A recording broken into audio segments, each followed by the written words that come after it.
And the winner is... R.E.P.O! Please welcome Semiwork Studios to the stage. The year is July 2024. When I get a little message from a handsome young friend of mine. Hell yes, ma'am. Maybe you'd like to join for a playtest of our new game sometime? This friend of mine's name is Axel. Wow. Co-founder of Semiwork, developer on R.E.P.O, and veteran of the broccoli haircut. Wow for this? I've known Axel and various members of Semiwork Studios on a semi-close basis for a semi-amount of years. So I knew well enough to know that whatever this guy's cooking up, I want it in my mouth. He sent me a RAR file with all the necessary beta data, and while they set up the server, I played an early version of the tutorial. I kick myself every day for not recording it, because it was not 2 minutes into the tutorial. I was on a voice call with some of the guys at Semiwork, just going, no, you guys have to realize this is a goldmine. This game is gonna be absolutely massive. Gee, you think? I've even got a couple of clips. Hey guys, is this guy friendly? What's full down here? Don't.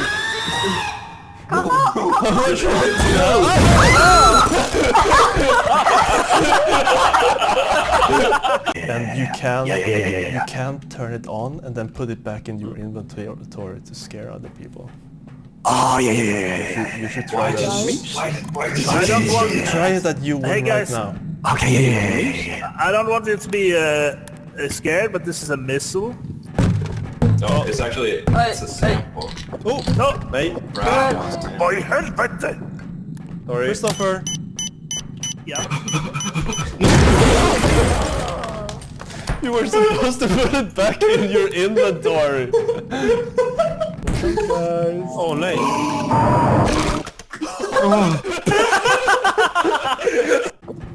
Jag ska ta svärdet, jag ska ta svärdet. Yeah, Ruben did that. You can Wait, put who it in can your we help? inventory and bring it out when you need to kill a baby. Just like real life. Yeah. You have to name it. Yeah. That's so Just true. like real life. Name it. You have to name Jag ska dö. Christopher. You need to name it. Name the sword. It's okay. I'll bring you to safety. Maybe the I'll bring you away from that horrible man. How do I name it? the Jan right. You just say it out loud. Say it Okay. The child killer.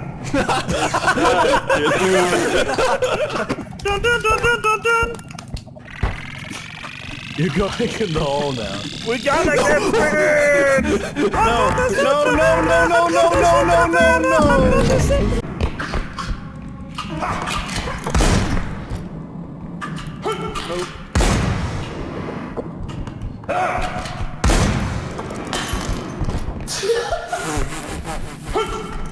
Ja, så. What killed you? You killed me. What killed you? Did you get crushed? No, you hit me with the ball. Push that bowling ball. You know, every time you went to sleep as a child, you never knew that you were one day not going to be able to sleep as a child anymore. Jesus, she's a gamer. So our heads aren't worth anything. No. Sad. But maybe. Child killer! Kill!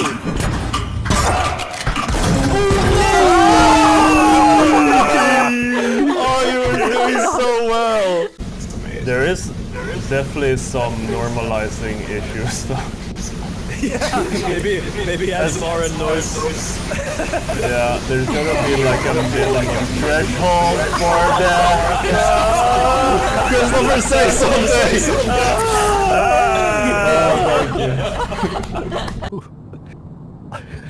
Wait, so that muffled buzzing is his mic? Yeah, if you look at his face, it's going wild.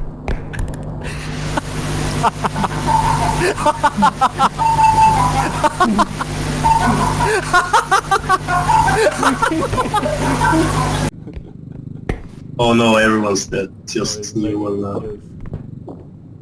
Oh no. Oh man. Not like this. No, yeah, he's, He is actually literally making them kiss. Stuff. Quit it with this fantasizing. Who was that? Who was that? Was that White? Was that White that saved me? Hello! Welcome back! You press Q right now. You press Q right. I'm gonna give you a. I'm gonna take you to a magical place.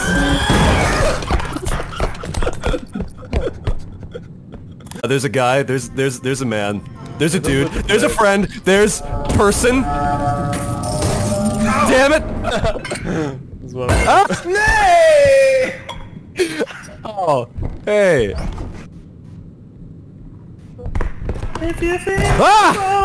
Stop smacking me, man! What did I do to you? Okay. I was assuming I could just run through. Holy sh! Actually scared the fuck out of me. So, how did I know R.E.P.O was gonna blow up like a blowing up machine? Well, that's exactly what I want to talk about in this video. Why, in my opinion, R.E.P.O was a surefire success from the beginning, and it's not for the reason that you're thinking. So let's start. Back in the pre-release days, R.E.P.O had all the same DNA that you're probably familiar with. Enter Spooky Dungeon. Acquire crap. Slam a coffee mug against the wall and instantly lose $3,000. The nuts and bolts were there, but in my opinion, it's not the nuts and bolts that make R.E.P.O great. It's something a little more... What makes R.E.P.O stand apart from its peers, especially, is its authenticity. I might end up tossing a bit of word salad here, but basically, sometimes what makes art great, even when it's similar to or even derivative of other art, is that the artist, plain and simple, just made something that is so authentic to them and what they're passionate about that it instantly sets it apart and makes it stand out as unique in spite of its similarity to other works. That's not to say that R.E.P.O is derivative. There's plenty about this game that is unique and innovative, like its use of the physics engine, the text-to-speech implementation, even the little details like the fact that your characters reactively animate based on voice input, both in the lobby and in-game. Plus, there's just so much to love. The whole game is dripping with a unique sense of tension and comedy, but the gameplay and hazards feel interesting and varied. Not to mention the core loop is a perfect circle. It's a fun game, okay? I don't like spewing buzzwords. I'm not a bee. But look, there's a lot of fun games out there that are not and never will be massive successes. I've played a lot of fun games and then put them down immediately and never touched them again. But R.E.P.O hits different. Playtesting this game felt like I was the first person to see Willy Wonka's Chocolate Factory. Not the movie, like the actual factory in the movie from the book. And I could make a boring video about this game and say what everybody else could probably say about it, like, it is good because good. But I'd rather talk about something that I'm probably one of, if not the only person in the world that could say it. Something that I think is really the savory butter garlic in R.E.P.O's secret sauce. In my opinion, the secret to R.E.P.O's success is Semiwork Studios themselves. Listen, okay? I'm about to spit some facts. At the end of the day, you can have a great concept. You can have a talented team. You can have all the money and time and resources at your disposal. But true artistry can't be bought. It's a way of being. It's a lifestyle. It's a perspective. It's a chosen way of life. And it's not a choice that many people make. Because when you make something that is truly unique to yourself, to what you love and what you're passionate about, most people, they're not going to understand it. There is nothing that you can sign up for in life that will make you more instantly lonely and isolated than being an artist. Because the initial phase of it is a slow retreat by and from everyone that doesn't get you and will never get you. But what you get in return for being true to yourself and what you love is that eventually the people who are looking for exactly what you have to offer are going to come crawling out of the woodworks. Maybe they want to work with you. Maybe they want to support you. Maybe they want to pirate all your crap and buy a shirt. But that is how artists succeed. They don't grind and optimize and follow market trends. They don't live to serve their idea of what someone else wants. They make what they love with bravery and courage they might not even know they have. And most great artists that do exactly that will never have a hit song, never have a hit movie, never have a famous painting. And that sucks. But that's the sacrifice that you make if you want to make real art. It's not that you won't succeed. It's that you sign away the right to complain about the fact that you didn't. But some artists succeed. Some artists succeed once, some succeed multiple times, and some find themselves in a position where they can't stop succeeding. So, let me ask you a question. Have you ever heard a tale about two friends making animations together?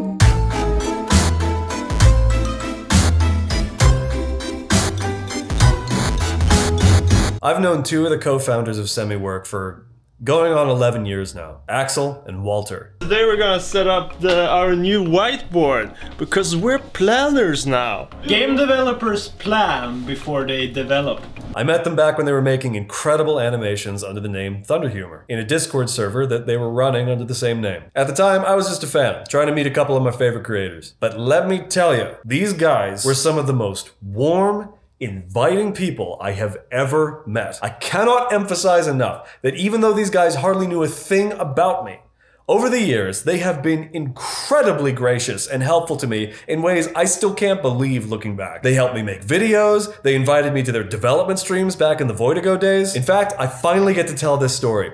Back in 2015, when I was just starting my YouTube career, the camera that I was using at the time broke. That would have been the death of my work for a long time, because I was living in a dinky little apartment in Morgantown, West Virginia that I could barely afford, and I was making just enough money to eat while I still had a job, which I didn't have for long. So I shamelessly put together a little GoFundMe to see if some of my friends would help me buy a new camera. And if I'm not mistaken, that was the same year that I had just met Axel and Walter. I shared that GoFundMe link to their chat, and guess who donated to it? Axel and Walter. Somewhere between 60 to 70% of the money that I got from that GoFundMe came from the both of them. And they didn't know me at all. I was 19 years old and I was just a fanboy in their Discord server, and they did that for me. And you know what? This is the first video that I've made not using that camera. I used this camera for 11 years. Nothing I have done in that time would have been possible without them. See, what you have to understand about Semiwork is the people that I have met, just by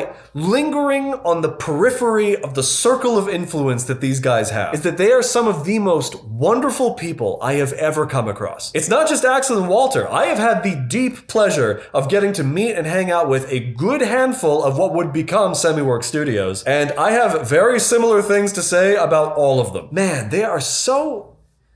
There's so many words I could use to describe them, but I think the best one that comes to mind is just childlike. Because you see, when you want to make a product that's marketable to a demographic and safely profitable, you get self-serious, mature adults to make it. But when you want to do something magical, something beautiful, something artistic, something fresh, something authentic, that's something children do by nature. And just about everyone that I've met from Semiwork are total professionals, but with beautifully childlike hearts and minds. These guys just attract the best kinds of people around them. And when you have that kind of passionate, open-minded work environment, something like R.E.P.O is, in my opinion, just the inevitable consequence of putting those minds together. I knew from the very beginning that when they announced that they were making a game development company, it was only a matter of time before they were a hit. They did it before, they'll do it again, because these guys are the real deal. That's what I thought. And when I was there, 2 minutes into the tutorial of R.E.P.O, something in me just knew this was the hit. I couldn't point to anything about the game that made me know. All I'd done was push the stupid cart around. To me, the only explanation that makes sense is just that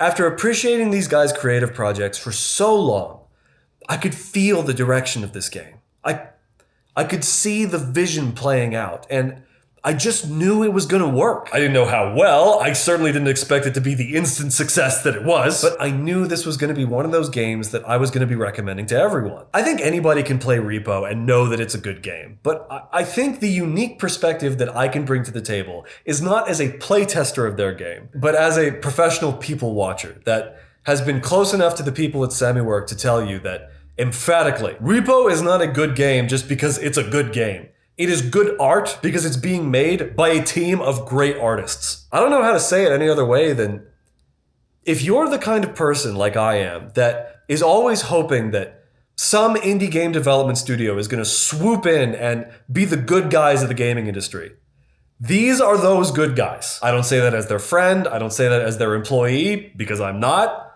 much to my chagrin. I say that because I have watched these guys do what they do and be who they are for a decade now. And I'm telling you, everything that can be said about a person that is good, I can say about every single person that I have met and spent any amount of quality time with from the Semiwork team. They are phenomenally talented and hardworking. They're funny, they're warm, they're chill and relaxed, and yet simultaneously like a blast to be around. They do what they do because they love it, and they would not be doing anything else even if they weren't successful. They're the most caring people I've ever met. They are the most interesting people I've ever met. The friggin' list goes on, man. I'm gonna say it again, because every time people see Semiwork Studios attached to a game, I want them to think, oh hey, those are the good guys. And I know they're gonna see this, so guys, my apologies for embarrassing you like this. I know you probably expected me to talk about your game in my video about your game.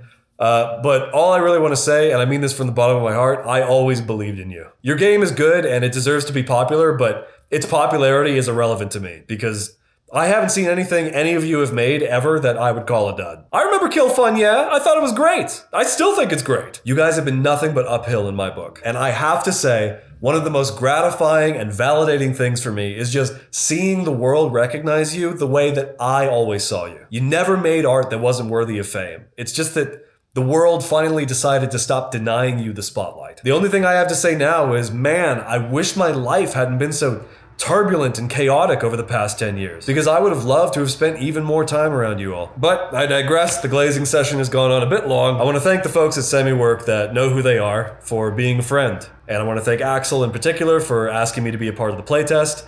That was an honor and a privilege. I didn't even mention that after the playtest, I sent them like a huge Google Doc of ideas for game mechanics and promotional material and just a bunch of stuff. I have no idea if they actually added any of it. I might have contributed to mechanics somewhere and I don't even know it. Anyways, thank you guys so much for letting me be a part of not just R.E.P.O's history, but your history. The history of what is, in my opinion, one of the greatest indie game studios of all time. I have no doubt in my heart that this is just the start for you guys. If you guys decide to keep making games, it's just gonna get better from here. I believe that. If everyone in the world stopped believing in you, I always will. Listen. When no one knew who I was, and there was no one to believe in me, you did. You guys gave me more than a camera that day. You gave me hope at probably the lowest point in my life. And everything that I've done since then was built on the foundation of that hope. No one was there, but you guys were there. And you know what?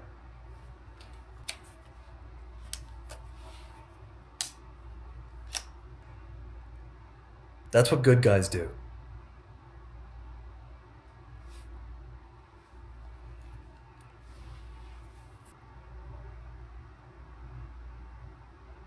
That's what good guys do.